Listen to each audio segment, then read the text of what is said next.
For nearly 5 centuries, the galactic stage had become a theater of arrogance, a place where the elder races boasted, traded, and warred in a never-ending cycle. The Galactic Concord, a coalition of 38 dominant empires, ruled uncontested. To them, newer species were little more than background noise, curiosities to observe, exploit, or ignore entirely. Among those dismissed was humanity, a relatively young, distant species from the Sol system, isolated, primitive, insignificant. They had no seat in the Concord, no alliances, no influence. Their home system was a single yellow star on the outskirts of an irrelevant spiral arm. At first, the elder races didn't bother noticing them. When humans started sending exploration probes beyond Sol, the response was mild amusement. When humans developed faster-than-light travel, centuries behind the Concord standard, the response shifted to condescension. Oh, look, the Primates learned how to fly. Their ships are quaint. Do they run on fire and rocks? Adorable. Absolutely no threat, let them play. But humanity was persistent. They didn't ask for a seat at the Concord. They didn't request treaties or demand respect.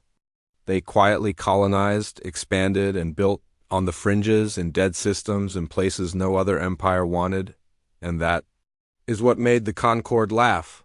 The spark came at the Galactic Concord Summit of year 10,738, held in the neutral capital of Aralis Prime. For centuries, humanity had sent diplomatic envoys requesting observer status, denied every time. But this time, the human ambassador stood before the council with something different, a simple request for non-aggression recognition. Not membership, not trade, not military alliances. Just acknowledgement. The reply was laughter. The crevice speaker, a centipede-like elder race, clicked its mandibles and said, "What could you possibly offer? You have no fleet, no presence, no relevance. You are a species of farmers, miners, and beggars." The room erupted. Across the chambers, the laughter spread, high-pitched from the avians, chittering from the insectoids, booming from the reptilians. The sound of 38 races mocking a single one. And in that laughter, something broke, not in them. In humanity. The insult itself wasn't the trigger. Humanity had endured worse. What crossed the line was what came next. The Varan Cartel, a Concord member known for slave trade, dispatched raiding fleets into the Sol border territories. They attacked civilian colonies, enslaved humans, and dismantled outposts. The Concord, as usual, looked the other way. Internal affairs, they called it, but they didn't know what was buried beneath the ice of Europa. They didn't know what lay dormant inside the hollowed-out core of Luna. They didn't understand the true nature of the Terran directive. The directive was never peace. It was waiting. For centuries, humanity had played the role of the underdog, outwardly primitive, inwardly preparing. They had learned from history, never show your teeth until it's time to bite. Beneath the surface of barren moons, inside the asteroid belts, within stars themselves, humanity had constructed the Aegis vaults. Massive factories, arsenals, and shipyards hidden beyond conventional detection. Humanity's public fleet was a distraction: corvettes, freighters, a handful of escort cruisers. But the real fleet was something else entirely. When the Varan fleet crossed the line, capturing Erebus Station in the Titan orbit and executing 9,000 civilians, the directive unlocked. Authorization Eco 6, Skyfall Protocol. Deploy. The Black Armada. It started with the stars flickering. Telescopes picked up gravitational anomalies in dozens of systems simultaneously. Micro-black holes artificially generated, bent space. Fold space ruptures, silent, invisible to conventional. Sensors began tearing open across the borders of the Concord, and then the sky itself darkened. A wall of ships, matte black, void-absorbent, emerged from fold space. Not hundreds, not thousands. Tens of thousands, massive dreadnoughts, larger than anything the Concord had ever constructed. Hulls bristling with graviton. Cannons, singularity lances, kinetic rods accelerated to near light speed. Swarms of autonomous drone killers blotted out stars. At the heart of it all were the Leviathan-class annihilators, each the size of a small moon. Their purpose? To erase civilizations. From every Concord world, from every military station, the same message came. Unknown fleet detected. No response to hails. No ID codes. They're just black. Until one transmission broke the silence. Come, cold human, you laughed at humanity. You enslaved our people. You destroyed our homes. Now the sky turns black. And then the fire began. The first strike. No mercy, no warning in the Viren home system. Orbital defense grids activated. Too late. Singularity warheads collapsed entire stations into microscopic points. Kinetic rods, 200-meter-long tungsten slugs, descended from orbit at near light speed. Hitting planets with extinction-level force, the main shipyards shattered under the weight of dark matter implosions. Escape ships tried to flee. They never made it. Drone swarms, ravens as they were called, intercepted, boarded, or shredded every vessel within 500,000 kilometers. The once proud Varen homeworld burned. Oceans vaporized, skies boiled. Continents cracked open like eggs. The galaxy watches in horror the Concord. Command channels flooded with desperate screams, panic, orders to retreat, warnings. Who are they? What is this fleet? Why? Didn't our sensors detect them? Why didn't anyone stop this? Because nobody thought to fear the humans, and now it was too late. The Viren system's destruction was not an isolated event. It was a declaration, not of war but of termination.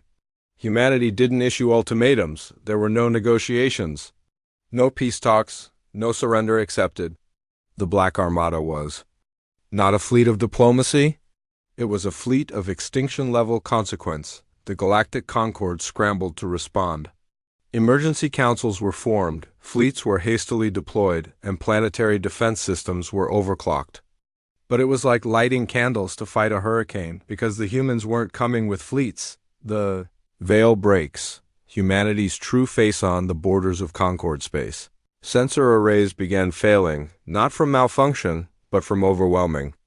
Gravitational distortions, light bent, radio waves scattered. Entire stars appeared to flicker as space itself warped under the arrival of Planet Killer. Dreadnoughts, the Black Armada, didn't come in waves. It came as a wall of darkness, stretching from horizon to horizon in every sky where it appeared.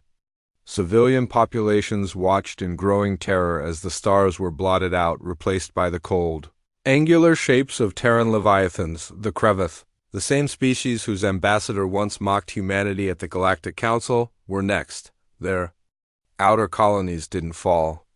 They vanished. Gravity shear weapons bent their planetary crusts until they folded inward, collapsing cities and mountain ranges into sinkholes that stretched to the molten core. The Kreveth homeworld's defense grid, the most sophisticated in. The Concord activated over 400 planetary cannons, 16 orbital bastions, and a fleet of 1,200 warships. Terran ships didn't fire conventional weapons. They dropped mass drivers, asteroids wrapped in quantum stabilizers accelerated to 0.9 C. Capable of turning continents into vapor, the Kreveth fleet tried to intercept. Their energy shields, designed to repel plasma and lasers, were useless against pure kinetic force. When the first rod hit, it registered as a 43.8 teraton explosion. Mountains turned to fire. Oceans vaporized. The crust cracked. A second rod followed, hitting the other side of the planet. Then a third. Then a fourth dot in under 11 minutes. The Kreveth homeworld ceased to exist. For the surviving empires, it got worse. The Terran Echo Legion deployed. These weren't ships. They weren't soldiers. They were warforms. Biomechanical titans, 60 meters tall, powered by fusion cores and wrapped in adaptive nano-armor. They didn't need transports. They arrived via quantum tunneling drops, appearing in the middle of city centers without warning. Cities that once held billions became graveyards in minutes. The Echo Legion used weapons that violated every known law of physics, sonic imploders that turned air into liquid, phase disruptors that collapsed matter, and gravity spears that pinned ships to planets like insects on a board. No escape. No resistance. Only correction. the galaxy had always thought humanity's absence from galactic affairs was weakness. In truth, it was policy, the Terran doctrine. Do not threaten humanity. Do not enslave, raid, or interfere. We desire peace. But if you violate that peace, if you harm even one of our own, then there will be nothing left of you but ash and whispers. For 1,000 years, humanity had quietly built, watching the arrogance of the elder races, watching as they traded in slaves, watching as they waged wars of conquest, watching as they laughed no more. Panic gripped the remaining empires. The Concord's once mighty fleet splintered. Some fled beyond the Galactic Rim. Some turned on each other, hoping to offer bribes of planets, technology, or captives to the Terran fleets. It made no difference. The sky followed them. The Salnari Empire, once known for its elegance and mastery of energy weapons, deployed its entire home fleet minus 3,200 ships to hold the line. It lasted 17 minutes.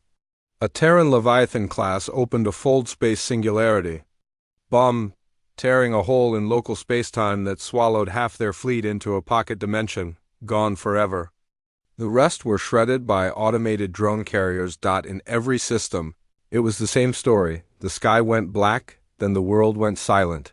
For every Concord world, the same message appeared on every screen, broadcast on every frequency, burned into the sky with holographic projections. We asked for peace. You gave us war. You laughed. You enslaved. You killed. Now, you are corrected. A final line written in every language. Remember, soul. The Concord wasn't defeated. It ceased to exist. Of the 38 member empires, 24 were annihilated. 9 fled beyond the Galactic Rim, never to return. The last 5 sent desperate envoys bearing not negotiations, but apologies, pleas, offers of eternal neutrality and humanity, accepted, not out of mercy, but because they didn't need to finish the job. The lesson had been delivered. In the aftermath, a strange quiet descended upon the galaxy. Trade routes fell still. Pirate clans disbanded. Warlords abdicated. Every planet, every ship, every species now understood one unbreakable law. You do not laugh at humanity, because when the sky turns black, it never turns back. In the aftermath of the Black Armada's wrath, the galaxy was no longer a place of arrogant empires or untouchable elder races. It was a graveyard of broken worlds, shattered fleets, and a silence so profound that it echoed louder than the wars that came before, and yet the Terran fleets did not linger. They didn't plant flags. They didn't establish colonies. They didn't demand tribute. They disappeared into the same shadows from which they had come. What was left of the Galactic Concord scattered remnants of only 5 empires, gathered in a hidden system known as the Pale Veil, where they convened in what was no longer a Grand Council Hall but a bunker. Gone were the marble floors, holographic banners, and grand oratories. Now it was steel, dim lights, and desperation. If they come here, there is no stopping them. Do we surrender? Surrender to what? A shadow? A void? But they all knew the truth. There was no surrender, only a hope that the humans would stop, and then a signal, a Terran signal. The council chamber went dead silent as the holographic screen lit up with a cold blue glow.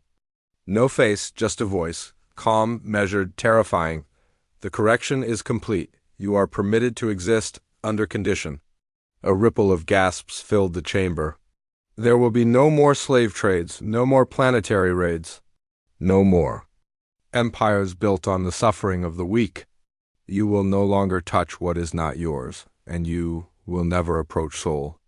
Break this pact, and the sky turns black, forever. The signal cut. Silence followed. The council broke. Some collapsed in relief, others in terror, but they all understood one truth. They were alive only because humanity allowed it. In the years that followed, historians, scholars, and philosophers struggled to comprehend what had happened. Entire galactic cultures shifted overnight. The mighty were no longer mighty. The pirates who once ravaged trade lanes, gone. The warlords who bullied lesser species, fled. The black markets Silent. Every port, every trade station, every outpost now carried the same unwritten law: do not cross humanity. Fathers told their children, teachers taught it in schools, commanders burned it into their soldiers' protocols. If you see the stars flicker, if the sky darkens, if you hear silence on the channels, run. It's the humans. And when the sky turns black, it means it's already too late. Legends of the Black Armada across the galaxy, stories spread. Survivors of the Krevith hegemony whispered about the Titan of Shadows, a Terran dreadnought the size of a moon whose hull seemed to consume light itself on the edges of the void. Travelers reported seeing strange gravitic ripples, signatures, of fold space engines far beyond anything anyone else possessed. Signs that the Terrans were always watching, just unseen. Some say they heard a voice in the static, a whisper, a reminder. Remember Sol? No ships traveled near Sol anymore. Once mocked as a backwater system, now it became the most respected and feared location in the galaxy. Navigation software hard-coded exclusion zones around it. Pirate guilds blacklisted it. No empire dared to even chart the surrounding sectors. Because now everyone knew what slept there, not a fleet. Not an army, but a species that had mastered patience and devastation, the echo that never fades generations past. The scars remained. Children of species that once scoffed at humanity now studied the history of the day the sky turned black. Every year, in the ruins of the former Varan Empire, the few survivors gathered not to mourn their empire, but to remember the warning. They looked up at the stars and whispered prayers, not to gods, to humans. Let them never awaken again. Let the sky stay bright. Let Sol remain silent. On a distant world, a child of the once proud Salnari species looked up at the sky, sitting beside his grandmother. Grandmother, why did the humans do it? She sighed, her eyes hollow, filled with memories she wished she could forget. Because we laughed, because we forgot that the quietest voice can become the loudest thunder. She pointed to the sky, and when the sky turned black, it meant the thunder was already here. In the deepest, darkest corners of the galaxy, beyond charted space, beyond wormholes, beyond fold space gates, a signal continues to pulse, a beacon, a reminder, a warning, a black flag waving not in the wind but in the void. On it, a single word written in every language ever known. Remember, the humans are not gone, they are simply waiting.